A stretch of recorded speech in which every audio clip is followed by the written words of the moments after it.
most difficult Filipino songs of all time. Oh my!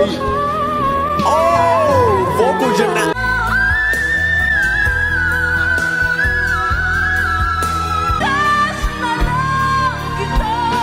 Oh my Lord!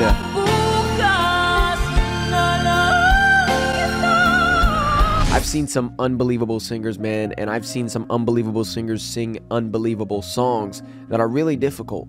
But what are the most difficult Filipino songs of all time? I'm excited to check it out. Come join me. Let's go. Ang Pilipinas ay napupuno ng napakagaling na mga awit. Mapateknikal man o high notes pa yan, ay kayang-kaya yang gawin ng Pinoy.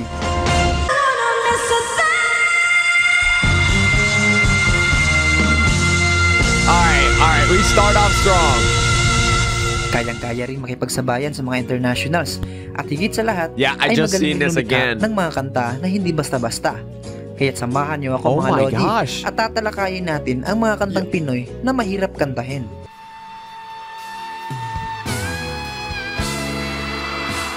Oh my, yo, I want to actually hear that completely. Hey, all good, bro. All good. That was basically saying, like, you know, a warning, right?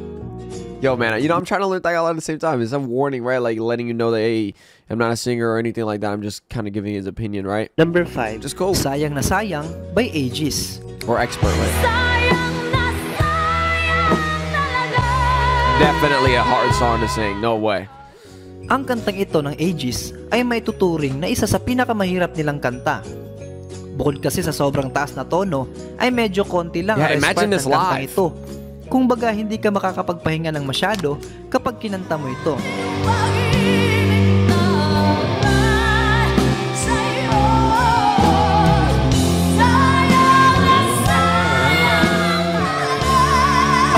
Oh my Especially goodness. sa chorus part at bridge na kung saan mag-iiba ang tono at tataas palalo.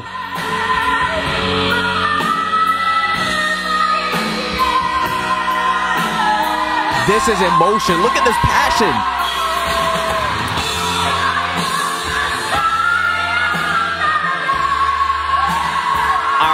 All right. Let's Kaya be kung honest. mapapansin natin ay ilan lang. Let's be honest for a second. That is absolutely amazing, bro.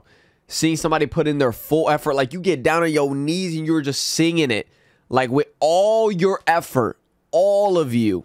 Now that is incredible, bro. I don't care, man. Not a lot of people will be doing this, and this is really awesome to see.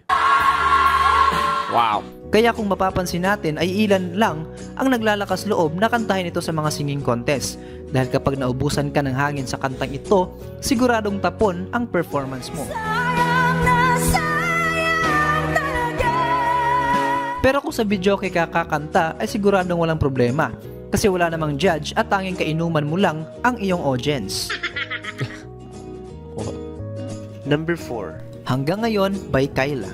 Ang definisyon ng isang mahirap na kanta ay hindi lamang nagbabase sa kung gaano ito kataas o kung gaano ito kabilis. Ang iba ay nagiging komplikado dahil sa mga vocal changes na ginagawa ng mga kumanta nito. Kagaya na lamang ng kantang Hanggang Ngayon na kinanta ng R&B queen na si Kyla. R&B queen?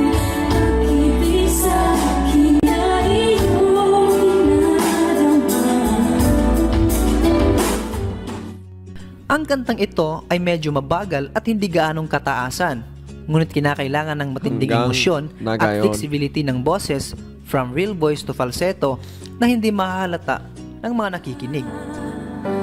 Bakit hanggang ngayon ay ikaw pa rin sinta?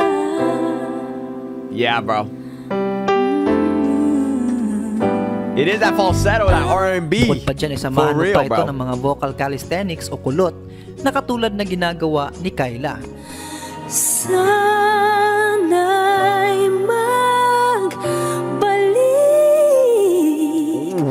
nang mapawi ang pagluha. Maraming singers ang sumusubok na kantahin ito pero tila iilan lamang ang nakakagawa ng katulad ng ginagawa ni Kyla. Ang isa sa pinakamalapit na singer na narinig ko na kumanta nito ay si Elaine Duran ng Tawag ng Tanghalan. Sana'y bawalin na mapawi ang my! Oh! Vocal gymnastics.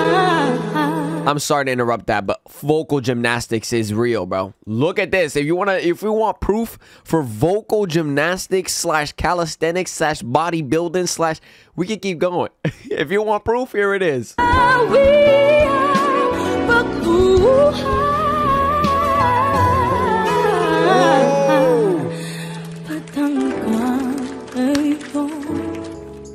Okay. Number 3, Akin Ka Na Lang by Morissette Amon. Yes. Akin ka na lang, akin ka na lang, ang dinadasal sa araw-araw. Marami man tayo nakikita na gumagawa ng covers nito sa YouTube o Facebook, ay masasabi pa rin natin na ang kantang Akin Ka Na Lang ni Morissette Amon ay isa sa mga kantang mahirap kantahin.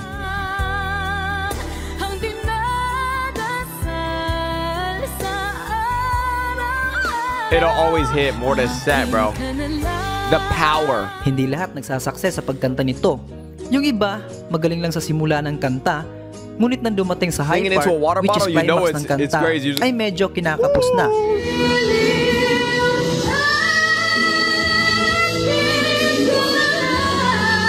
Oh my gosh. Isa pa sa mahirap na part ng kantang ito So many ay ang karaoke catchphrase sessions na with that. ginagawa ni Morissette sa bandang bridge hanggang chorus na tila di mo mapapansin dahil sa sobrang linis.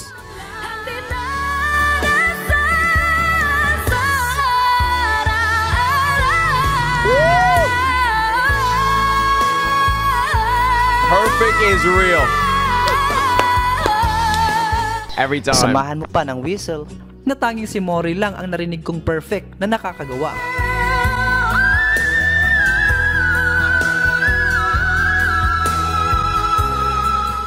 Yo, I'm not gonna lie. If anybody dares say something right, like Filipinos, like they're not that good, just show them that, bro.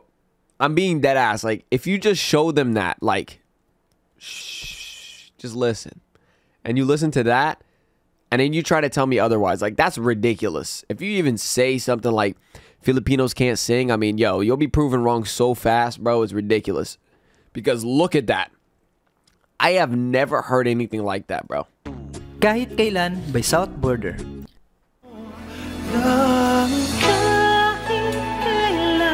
Oh my gosh!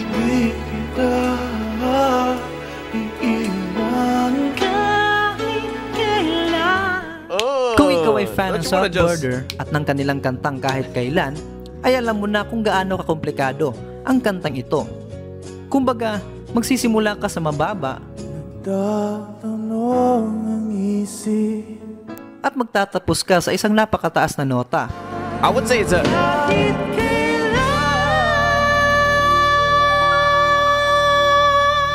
It's definitely a difficult song.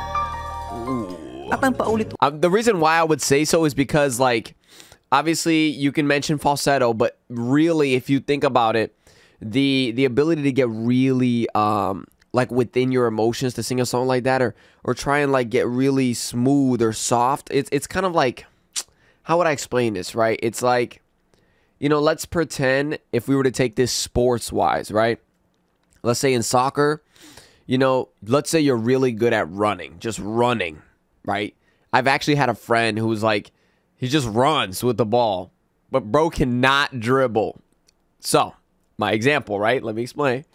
So, when you learn to, slow down and dribble, you start to notice how much control you have over your voice or how much control you have over the ball versus just going in and completely, belting, which is also a difficult thing. No one's saying that, / running with the ball in soccer is easy. It's not. But you have to maintain different levels to be a, all-rounded singer. And this song kind of like shows you your technical ability when it comes to slowing down and really, really focusing on those little nuances, you know? Ulit na switching ng boses from real voice to falsetto Yeah. ay sobrang hirap. Lalong-lalo na kung ikaw ay mag-isa lang kumakanta. See? You have to switch it. Dahil actually, dalawang tao talaga ang kumakanta nito sa South Border. Jay Dorias para sa backup vocals at Brix Ferrares naman para sa lead vocals. At ang pinakamahirap sa lahat ay ang climax ng kanta, which is tinatawag nilang money note, na umaabot sa A5.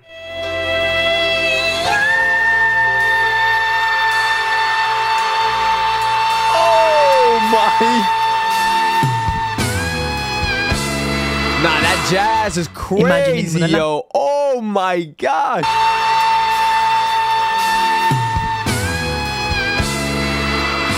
You know what I mean? It reminds you of jazz. Kung gaano kataas yun.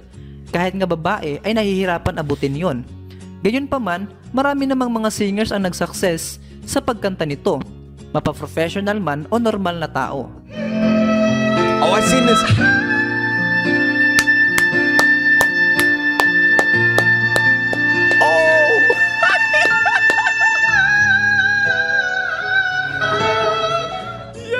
Number 1. Yo, you just gotta be like, hey, Bukas bro. na lang kita mamahalin. Oh my Bailani gosh. Miss Lucha. Bukas na lang kita mamahalin. Mukhang simple lang kung iyong my papakinggan ang kantang ito. Lalong-lalo na What a kung ikaw ay great video. normal na tagapakinig. I'm sorry to interrupt him, man, but really, this is a great video, guys. Like, it's actually showing you some phenomenal singers, and on top of that, some phenomenal songs that are considered pretty difficult to sing to, right? Like, if you really think about it, all of these songs have their individual difficulties, like, whether it be with the falsetto, whether that be with the belting and high notes, like, it's a difficult song to master, and if you can master all these songs, I guarantee you'll be an all-rounded singer because it's showing so many different sides of you, right? And it's crazy, man. It's amazing. Like, wow. Ang kantang ito, lalong-lalo na kung ikaw ay normal na tagapakinig at hindi kumakanta. Pero para sa mga singers, lalong-lalo na sa mga kontisero at kontisera, ang kantang Bukas na lang kita mamahalin ni Miss Lani Miss Lucha ay maituturing na isa sa pinakamahirap at komplikado na kanta. Kinakailangan ng matinding vocal control at proper breathing upang ma-perfect mo ang kantang ito. Mahalin sabay sa paglaya ng ating mga puso. Oh my. Bukas na lang kita. Heavenly is an understatement.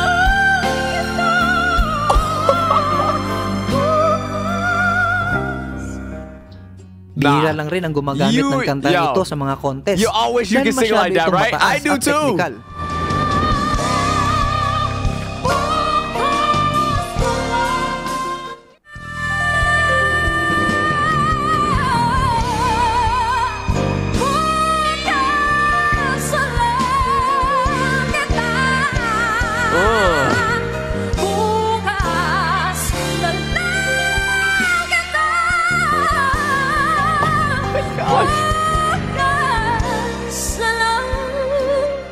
Marami ang nagsaksid sa kantang ito, ngunit marami rin naman ang nag-fail. Sa paglaya ng ating mga puso.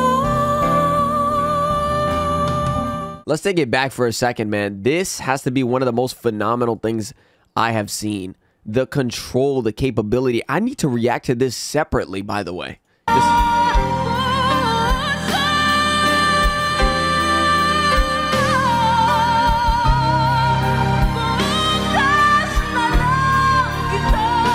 Oh my Lord!